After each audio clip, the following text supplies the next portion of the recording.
بھائی جان آج آپ کی خدمت میں ایک لمحہ فکریہ بلکہ کہنا چاہے لمحہ شدید فکریہ رکھنا چاہ رہا ہوں جی. پچھلے کچھ عرصے سے ہم دیکھ رہے ہیں کہ ہمارے معاشرے میں مطلب اس سے پہلے یہ ہوتا تھا کہ جو الیکٹرانک میڈیا تھا یا جو فلم تھی وہاں پہ جو بدماش تھے ان کو گلوریفائی کر کے پیش کیا جاتا تھا جی. لیکن اب یہ معاملہ جو ہے نا جب سے یہ سوشل میڈیا کا طوفان آیا ہے اس معاملے میں کوئی بھی احتیاط نہیں برتی جا رہی, کوئی احتیاط نہیں روا رکھی جا رہی, اور جتنا بڑا بدماش ہے اس کو اتنا بڑا ہیرو بنا کے سوشل میڈیا پہ پیش کیا جا رہا ہے. مطلب اگر آپ کو میں کچھ فیکٹس بتاؤں تو شاید آپ حیران رہ جائیں کہ نہیں ایسا نہیں ہو سکتا. مطلب پاکستان کے اس وقت جو ٹاپ 20 موسٹ پاپولر ٹک ٹاکرز ہیں ان میں سے 6 جو ہیں وہ بدماش ہیں. وہ خود بدماش ہیں؟ ہاں خود بدماش ہیں جناب. اور مطلب قتل کے مقدمات میں اسمگلنگ میں انوالو ہیں, اور اس طرح ان کو گلوریفائی کیا جاتا ہے جیسے لاہور کے کئی ایسے ٹاپ 10 جن کا نام لے کے بچہ واقف ہے جن سے, ان کو اس طرح سے سوشل میڈیا پہ پورٹری کیا جاتا ہے جیسے اللہ معاف کرے انہوں نے کوئی کسی جہاد میں حصہ لیا ہوا ہے. مطلب یہ کوئی مجاہد ہے.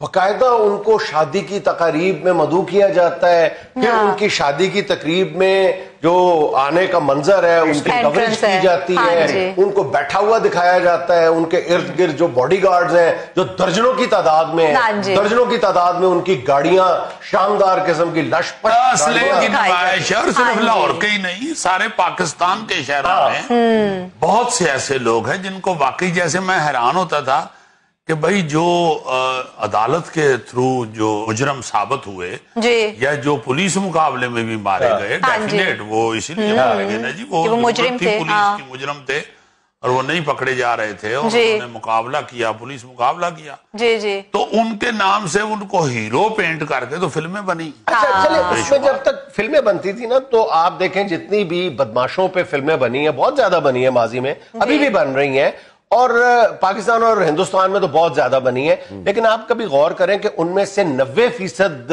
جو فلمیں بنی ہیں نا ان کا جو اختتام ہے نا وہ اس ہیرو یا بدماش کی موت پہ منتج ہے. بدماش کی موت ضروری تھی دکھانی, یہ ایک لازمی حصہ تھا کہ بدماش کو مرتے ہوئے دکھانا ہے, اس کو گلوریفائی نہیں کرنا.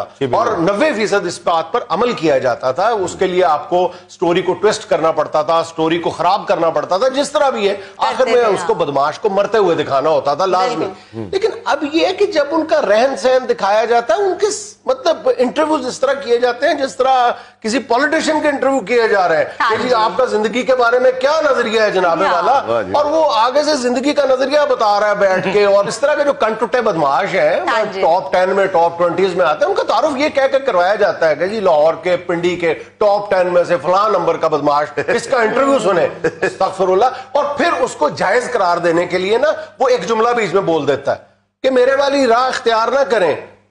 اچھا میں تو بڑا خوش قسمت ہوں جو بچ گیا. اس کا مطلب تم خوش قسمت نہیں ہو, تم اصل میں قانون کا مذاق اڑا رہے ہو کہ دیکھیں قانون نے میرا کچھ نہیں کیا. اور وہ واقعی قانون کے لیے بھی یہ لمحہ فکریہ ہے کہ ایک بدماش بیٹھا ہوا ہے وہ اپنے 20 قتل کی وارداتوں کا اعتراف کر رہا ہے, وہ بیٹھا ہوا دھڑلے سے. یہ کون سا قانون ہے؟ اصل میں اپنی اپنی ضرورتوں کے تحت ان لوگوں کو بڑے بڑے لوگوں نے یوز کیا ہے, ان کو تحفظ دیا ہے اپنی ضرورتوں کے لیے. مجھے یاد ہے بڑی اچھی طرح میں نے ایک سیریل کیا تھا فشار, تو وہ اس میں نے اسی طرح کا ایک سٹوڈنٹ بدماش جو تھا اس کا رول کروایا تھا امجد اسلام امجد صاحب نے. تو اس میں آخر میں یہی لائنیں لکھی ہوئی تھی, ان کے پاس یہی جملے ہوتے ہیں کہ مجھے کسی نے اپنی ضرورت کے لیے یہ کروا دیا ہے اور استعمال کیا ہے, مجھے یہ کس نے بندوق تھمائی ہے, اس کو مجھے معاشرے نے بندوق تھمائی ہے, تمہارے منہ میں فیڈر تھا, یہ بندوق ہے, یہ فیڈر ہے جو تمہیں کو اماں نے تھما دیا ہے, یہ کسی بڑے نے تھما دیا ہے.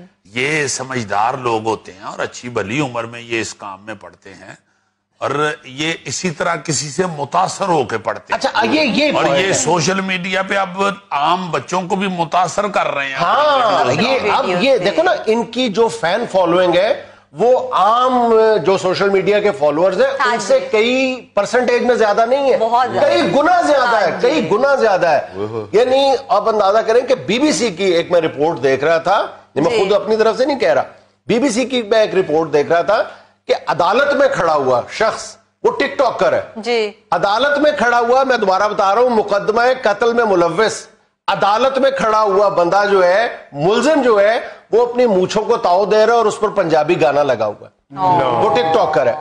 ہاں جی, یہ سوشل میڈیا پہ, انٹرنیٹ پہ, مختلف سائٹس پہ ایسی ایسی چیزیں نظر آتی ہیں جی, جن پہ یقین ہی نہیں آتا کہ یہ کیا ہو رہا ہے. یہ کوئی دیکھنے والا نہیں ہے, کوئی منع کرنے والا نہیں ہے. جیسے میں اکثر کہا کرتا ہوں کہ اتنا غلیظ گانا سینسر بورڈ نے پاس کیا ہے یار, جس کے دور میں یا جس سینسر بورڈ کے وقت یہ پاس ہوا تھا, آپ چلو اور کچھ نہیں کر سکتے تو کم از کم وہ گانے کے ساتھ اس سینسر بورڈ کے چیئرمین کی فوٹو ہی لگا کہ یہ ہیں وہ بھائی صاحب باشعور اور دانشور عقل مند جن کو ہم نے فلم پاس کرنے کے لیے چیئرمین بنایا تھا سینسر بورڈ کا, تو انہوں نے یہ گانا پاس کیا. اچھا, اب معاملہ پتہ کیا ہو رہا ہے, یہ دیکھو کہ وہ جو یہ جتنے بدماش ہیں نا, ٹاپ 10 ٹاپ 20 وغیرہ, انہوں نے سوشل میڈیا پہ جا کے اپنی فین فالوئنگ, شرم آتی ہے لفظ بولتے ہوئے کہ بدماشوں کی, کن ٹٹے بدماشوں کی بھی فین فالوئنگ ہے اور وہ لاکھوں کی تعداد میں ہے.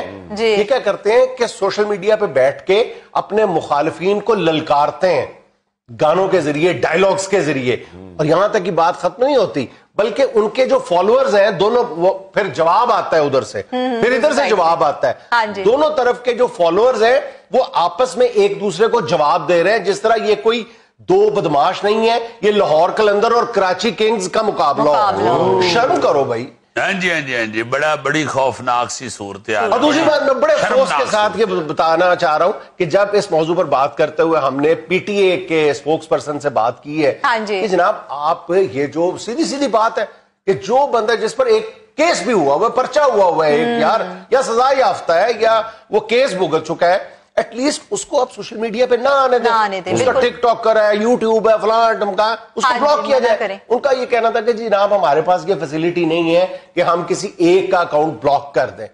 بھائی آپ ٹک ٹاک کی مینجمنٹ سے, آپ یوٹیوب کی مینجمنٹ سے یہ نہیں کہہ سکتے کہ دہشت گردوں کو گلوریفائی کرنے پر پوری دنیا میں پابندی ہے. تو یہ دہشت گرد نہیں ہے, یہ کھلے عام بدماشی کرتے ہیں, گنے پکڑ کے للکار رہے ایک دوسرے کو, تو ان پر پابندی نہیں لگائی جا سکتی. آپ کے پاس اتنا اختیار بھی نہیں ہے, اتنا بھی آپ نہیں کر سکتے. سر 15-20 گاڑیوں پہ انٹری دیتے ہیں جس کو دیکھنے والا خود متاثر ہوئے. ایگزیکٹلی, اب تو مقابلہ ہے کہ جناب آپ نے اپنی شادی میں فلاں بندے کو, فلاں بدماش کو نہیں بلایا, میں نے تو اس سے بڑے بدماش کو بلایا تھا, اور اس بدماش کے لیے پھر خاص اس کی کوریج کے لیے اہتمام کیا جاتا ہے, پھر لائیو فیس بک پہ دکھایا جاتا ہے کہ فلاں صاحب آ رہے ہیں جناب, اور وہ پھر اسی لاؤ لشکر اور اسی تنتنے کے ساتھ آتے ہیں. یار میں جب تھیٹر کیا کرتا تھا تو مجھے اچھی طرح یاد ہے, میں نے لاہور کے ایک پولیس کے ہیڈ سے یہ کہا کہ جناب لاہور کے تمام تھیٹرز کے پیچھے بیک سٹیج جسے ہم کہتے ہیں, آپ کے سارے مفرور بدماش قاتل بیٹھے ہوتے ہیں. مفرور جو مطلوب ہیں آپ, وہ سارے تھیٹروں کے بیک سٹیج پہ بیٹھے ہوتے ہیں. آپ کو اس پہ ایکشن لیں, کچھ کریں. آرٹسٹ بیچارے مسکین آدمی, ان کو کیا کوئی کسی نے آ کے ڈرانا, اور یہ رواج ہے. میں حیران ہوتا ہوں ان بدماشوں پہ بھی جو بدماشی آرٹسٹوں سے شروع کرتے ہیں. یار یہ آرٹسٹ اس بیچارے نے منہ بخانا ہے, روٹی کھانی. یہ تو عام کسی چھوٹے سے بچے سے نہیں لڑتا, تو آپ تو بھائی بدماش ہیں, آپ نے گنے اٹھائی ہوئی ہیں, تو آپ اتنے جو گئی ہیں یا اتنے تگڑے بدماش ہیں, تو جاؤ جا کے کسی تگڑے نہ لڑو. سوشل میڈیا پہ ایک بہت بڑا یعنی قبضہ گروپ کا سرغنہ ہے, وہ پولیس کو ہر دوسرے تیسرے دن دھمکیاں دیتا ہے, للکارتا ہے پولیس کو. اور قانون کی بے بسی کا عالم یہ ہے کہ پولیس کا جو ہیڈ ہے اس ڈسٹرکٹ کا, وہ بیچارہ خود سوشل میڈیا پہ آ کے منمناتے ہوئے کہتا ہے کہ میں جناب والا آپ کو جو میں نے کہا ہے نا, وہ اس وجہ سے کہا ہے کہ آپ کا نام 4th شیڈیول میں ہے, اور آپ کو جو کچھ کرنا ہے, اگر شہر سے باہر جانا ہے, کوئی موومنٹ جو ہے وہ ہمیں بغیر بتائے ہوئے آپ نہیں کر سکتے. میں نے اس لیے عرض کیا تھا. پولیس بے بسی کی تصویر بنی ہوئی ہے. اب پولیس تو ساڑی 80% چھیاں والی ہو گئی. ناظرین ایک چھوٹا سا وقفہ, ہمارے ساتھ رہیے.